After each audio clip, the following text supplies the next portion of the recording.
haven't told me what it is you do. Oh, I got investments. I take people's money and put it to work. You got me?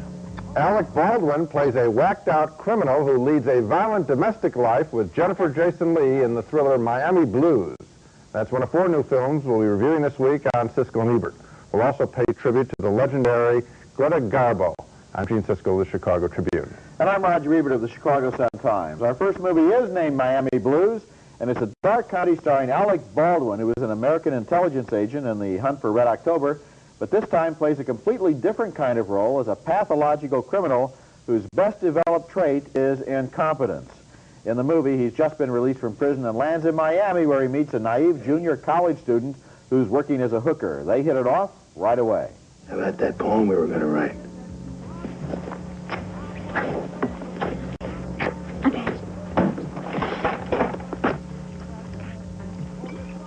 We make love a lot. We make love right now. That's Jennifer Jason Leigh as the hooker, and her character is not very bright in this film. After a cult member is found dead at the airport, a police investigation leads to Baldwin, who invites the cop, played by Fred Ward, to stay for dinner. Where'd you do your time? Time? What do you mean? Oh, where you guarding that food? You know, like another con could take it away from you. Ward begins to suspect Baldwin. Maybe you could, shoot by and take a look at the lineup. Take you 5 minutes. Oh, yeah.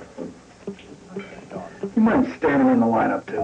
We're a little short of bodies. And Ward ends up in the hospital after Baldwin steals his gun, his badge, and his false teeth. He's a big guy, man. Bigger than you. Got up from the table, said he was homicide. Hold a badge? After he waxed the dude. It was cold, man. Ice cold. Meanwhile, Baldwin starts playing cops and robbers all over Miami. Hey, what are you doing? Open the damn door now! Do it! Stop! I'll shoot! You just shot me! Fired a warning shot. It hit you. Miami Blues wants to be an offbeat, colorful comedy and also a dark meditation on violence, both at the same time. That leaves it sitting on the fence. It's not very funny, and it's not very scary either. One of the irritations in the movie is the way all 3 of the main actors, Baldwin, Ward, and Leigh, play cliched dumb Southerners so that we get impatient while they figure things out and talk like this.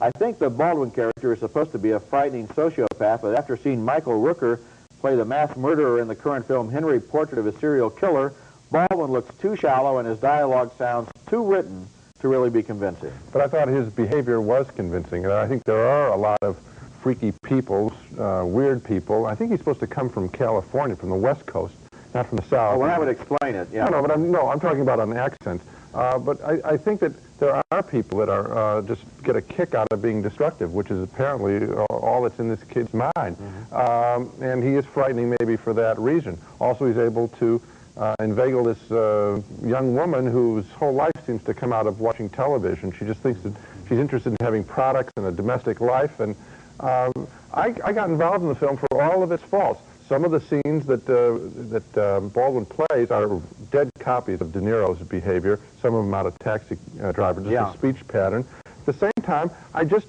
watched him. If it can be said so, with such a sociopathic character, it was entertaining. Yeah, but you know, Gene, the problem is, it's all in the middle. You see, this movie doesn't really go all the way. I mean, if you talk about his relationship with Jennifer Jason Leigh, what about Henry's relationship in the movie Henry with the sister of his They're roommate? Completely different films. Are they completely different films? This one wants to have it both ways. That's why it's completely different. It wants to be Henry, and it doesn't want to be Henry. That's what the problem is with this movie. It wants to go only so far. They didn't have the courage to push it in the direction that it wanted to go in. I think this guy is very violent. I know what you're saying is that it's a more conventionally entertaining film. It's more palatable. It's more middle of the road. It's more compromised. Well, I think that the other character we haven't talked about is Fred Ward. I think he's one of our very best actors. Yes, he is. Absolutely colorful and is entertaining. I mean, this I think it's based on a book about the Fred Ward character, a series of books based on this policeman. And he's a fascinating guy. I think it's more of a light entertainment. I think it works on that level. Okay. Our next film is called Vital Signs, and it's a dim-witted medical school drama about young would-be doctors in love with medicine and with each other. This is really cornball TV material. Nothing about this film is worthy of being called a movie. Typical of the level of dialogue is this snappy interchange between third-year med school students Adrian Pazdar and Diane Lane wearing too much makeup. Seeing how we didn't do too much over our first 2 years, I thought now that we're in the same group, we could make up for lost time. Michael, you've convinced me. You're very charming. Thank you. But I'm afraid you've got it. Delma? Surgeon's ego.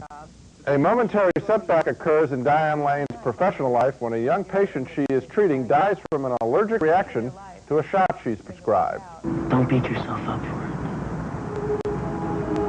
I don't know if I can go back in there.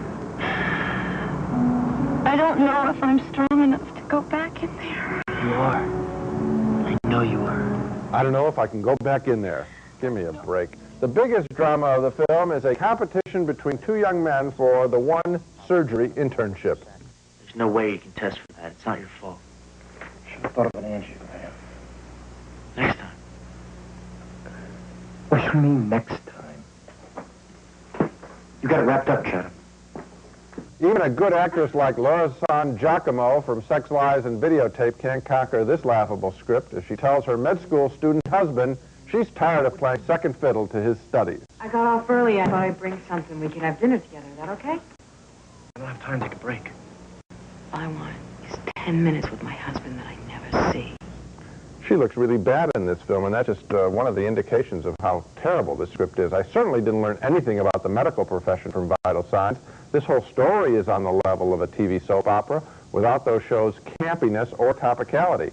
There is none of the hard edge of real life in this picture, which is, of course, what real doctors deal with every day. You know, and you never know where to put the blame when a picture doesn't work, but in this case, I think I would start by putting the blame with the casting director, because the key mistake here was to cast this movie throughout with men who are too handsome and women who are too beautiful so that they look like they're from a daytime soap opera. Right. They do not look like medical students. Not at all. The most convincing character in the movie was Jimmy Smith from L.A. Law, who plays the senior doctor, the hard-bitten guy. He looks like he might be a real person, and he sounds like he might be a real person, and everybody else is just there in their common room dealing with their episodic problems involving marriage and love life and medicine and fatigue and interoffice intrigue and so forth in a completely predictable way. But you say it's the casting. I say even if you had fine actors in this film, Laura San Giacomo is a good actress. Okay. The script is ridiculous. Oh, It is a completely formula thing. It doesn't have to, it could be law school, it could be med school, it could be engineering school. Well, they plug in the basic situations. There was a movie called Gross Anatomy about medical school that I thought was a lot more realistic than this. And we didn't like that one that much. Well, even so. When we come back, Lisa, the story of a teenage girl who gets in big trouble when she plays tricks on the telephone. Richard thinks I'm my mom. Lisa, and it's a teenage slasher movie that at least does have the wit to provide a real plot and real dialogue instead of simply assigning some guy to run around with a knife and a hockey mask. But that's about all I can say for Lisa, a depressing and nihilistic exercise that wants to cash in on the market for movies about dead teenagers, mad slashers, and women in danger. The film stars Stacy Keenan as a teenage girl who likes to get crushes on strange men, snap their pictures, and call them at home. She makes a big mistake one day when she calls a guy who we know, but she doesn't know, is a murderer of women. I want you to promise me something. The next time you call, we'll make a date. Okay. Bye. Thought I heard... That's Cheryl Ladd as Lisa's mother, Catherine. Lisa is thrilled the guy talks to her even after he finds out she's not who she pretends to be. I know you don't think my name is Lisa, but it is. No, it's not. It's Catherine. No, you're wrong. I'm not Catherine. My name is Lisa. Why are you calling me that? Stop lying to me. I'm telling the truth. No, you're not. And what do you think eventually happens? Do I have to tell you? Scenes like this are what movies like Lisa are all about. Mom?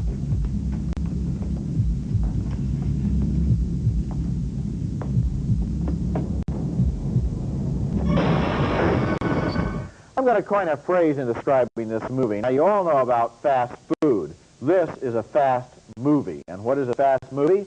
A fast movie is a movie that is made to open quickly, make some money, and be forgotten. A week later, you're hungry for another movie. There is nothing in this movie to challenge the imagination of anyone who sees it, or make them more curious about human nature, or surprise them, or delight them, or entertain them, or even scare them. It simply delivers a bare minimum of shocks and thrills, and would-be violence and alleged terror, and it's like when fast food came along, it made some people forget what real food tasted like, and fast movies, I'm afraid, are making people forget real movies. With the fast food, you don't have to chew real hard, and with fast movies, you don't have to think, not hardly at all. I had a similar kind of reaction, which was, I was wondering who this picture was made for. Yeah. In other words, what was the idea behind it? Certainly, the Mad Slasher movie, its time is a decade old at best, when we had a few of them, and they did make some money. I don't even think this picture will make any money in this, and I only say that, and I rarely talk about that, but here I don't understand what was the marketing, what's the idea here? Unless there's seems to be a sort of a pervasive thing in Hollywood where a bunch of men make a whole bunch of pictures about young girls in dangerous situations, that they somehow think that that's interesting. Maybe that's what they're interested in. I don't know. Well, of course, a good movie on any subject, including that subject, would be interesting. Yeah. This is not a good movie, and it doesn't even try to be a good movie. And so the discouraging thing is, it will open up, it will occupy some screens. Right. What gets me these days is that so much that we see on the screen is dead, and the audience sits there and they don't get anything out of it. And eventually, I think they'll be dead too, because the whole point of going to a movie is, it seems to me, to enhance your experience, instead of, if the 2 hours you spend in front of the screen are not as interesting as 2 hours you could spend outside the theater, why spend your money? You could enjoy yourself more. I'm not trying to be cute here, but you could enjoy yourself more just in the lobby of the theater than overpaying for refreshments. Heck, yeah, some of those video games they have are really terrific. It's a dull film. Coming up next, a drama about mental hospital reform called Chattahoochee, starring Gary Oldman and Dennis Hopper. Florida town that is home to a decrepit mental hospital badly in need of reform in the 1950s. This movie is the story of the brave young man who eventually triggers that reform. Gary Oldman, the fine young British actor, plays a distraught Korean war hero who begins shooting up his neighborhood out of frustration with his family life. You better get him. Well, why don't he duck? Oldman is sent to the state mental hospital at Chattahoochee, a true hellhole where he witnesses all sorts of crimes against patients that he documents in the margins of a Bible that he hands to his visiting sister. The beatings are in Genesis. Extreme and unusual punishments are in Ecclesiastes, and unexplained deaths are in Deuteronomy. Shall we start with Genesis? Pamela Reed plays the sister, and she becomes concerned about her brother's well-being when she hasn't heard from him for many weeks. She confronts the hospital's chief doctor, Ned Beatty. Now, I don't know where you stuck him, but he better be in reasonable shape when we find him. In an effort to free himself, Oldman studies some law books and announces to his best friend in the hospital, inmate Dennis Hopper, that he may have found a literal escape clause. What is it? Habeas corpus, Walker. Habeas corpus. Aside from Oldman, the best performance in the film is turned in by Frances McDormand from Mississippi Burning, playing Oldman's wife who can't understand his pain. Don't you love me? Do you remember ever loving me? Many of my favorite actors are in Chattahoochee, and yet all of their good work can't energize what is a well-meaning but much too predictable story of reform. We even get a scene where Oldman has received electroshock treatments and he is carried Christ-like, arms outstretched, through the hospital courtyard. He survives, he exposes the bad guys, a reform-minded governor takes charge. Chattahoochee has fine individual moments, but you can't help but feel that you've seen this movie and this story, well-meaning as it is, before. I felt the same way. The performances, the moments of the performances, there's nothing wrong with them. Fine. But the script, it seems to me, is, well, I'm almost repeating what you said. The script is basically your basic mental hospital reform movie. The guy goes in, at first he's completely alienated, then he decides to work, he becomes a jailhouse lawyer, he writes notes, he smuggles them out, some brave people on the outside get involved, and the bad guys who run the hospital get their comeuppance. This movie has been made over and over again, but there was a curious thing about it.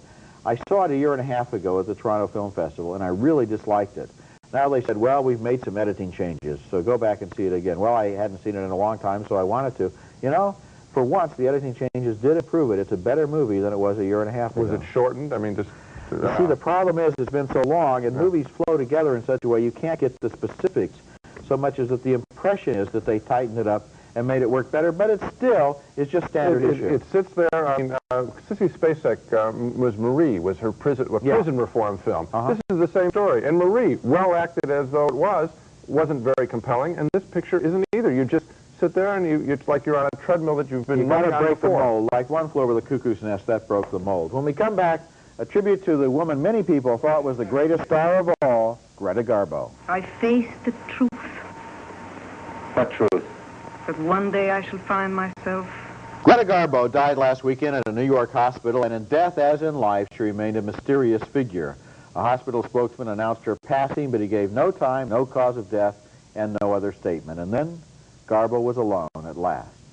She was the most famous and mysterious of the MGM stars of the 1930s, and her legend only grew after she retired in 1941 and tried to withdraw completely from public view. Her first major film was made in Sweden in 1924 for Marie Stiller, who discovered her and said such a face as hers came along only once in a century.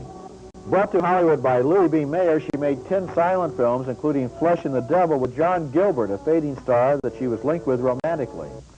Garbo Talks, the ads for Anna Christie, shouted in 1930, and 3 years after the birth of the talkie, she was at last heard on the screen. Give me a whiskey, ginger ale on the side. And don't be stingy, baby. And in Grand Hotel, she delivered the word she became famous for. I want to be alone. Garbo's best movie? It's hard to say. Maybe it was Camille with her famous dying scene opposite Robert Taylor. Nadine, get the doctor quickly. Doctor, if you can't make me live, how can he? Garbo always claimed, of course, that she didn't really want to be alone. She just wanted to be let alone. And the fact that she disappeared so completely from view only helped to increase her mystique. She came out of nowhere, or so it seemed, and she became Hollywood's greatest star, and then she disappeared. She had a unique and mysterious screen presence, and her best movies are as entertaining today as when they were made, but Greta Garbo's greatest work of art was her image, not only when we could see it, but especially when we could not. Well, I'd like to talk about what made her special and distinctive, and I think one of it has to do with her style of acting. She came at the end of the silent era when a lot of actors were very fussy and declaimed out of the old stage tradition, very broad sweep. John Barrymore said of her in Grand Hotel that Greta is simple, and I think it was a very simple style where she didn't do much seemingly in front of the camera that had the audience come up to her and to stare at her. The other thing is she had a style of often looking up in some way, so that she was ethereal in some way. She was communicating with something other than the mortals that were playing opposite with her. And again, photographed in black and white preserved that image. I think we gotta stress that she stays unique because she was otherworldly to this immigrant crowd that was watching her, this Nordic beauty who was wholly different from them, and from the immigrant crowd that financed her films as well. You know, there's another interesting thing about her. She did not have the world's greatest figure for a movie actress, and they knew that at the time. And so invariably in a Greta Garbo picture, she was photographed either in close-up or in long shot. She was never photographed in medium shots and rarely photographed in close two shots with another person. So that because of that, people began to see her as separated. She always seemed to have the screen to herself, even in movies where she was starring with other people.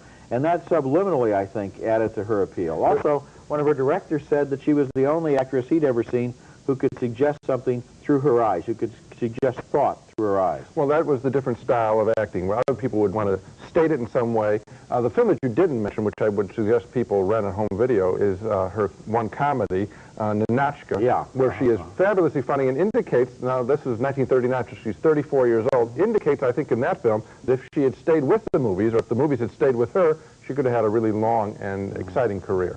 Now let's recap the movies we reviewed on this show. A split vote on the thriller Miami Blues, Alec Baldwin and the great Fred Ward. I enjoyed the energy of the piece and the acting. Roger thought, however, that the film hedged its bets. My thumb up is down. 2 thumbs down, though, for The Empty-Headed Vital Signs, a medical soap opera masquerading as a movie. 2 more thumbs down for the pointless young woman in danger thriller, Lisa. It's a movie at least 10 years old in concept and utterly without thrills. 2 more thumbs down for the mental hospital reform picture, Chattahoochee. It's well acted, but the story is all too familiar. So the film, of the new films that we're talking about, the one that I recommend is Miami Blues. I think of the group, I voted down on all of them. I think maybe Chattahoochee is the one that I would go to again if I had to. But I don't guess I sound too enthusiastic. No. Anyway, that's it for this week. Next week we'll be back with Q&A, a hard-boiled New York police story starring Nick Nolte and Timothy Hutton. And The Guardian, this is a new horror film by William Friedkin, the man who made The Exorcist. That's next week, and until then, the balcony is closed.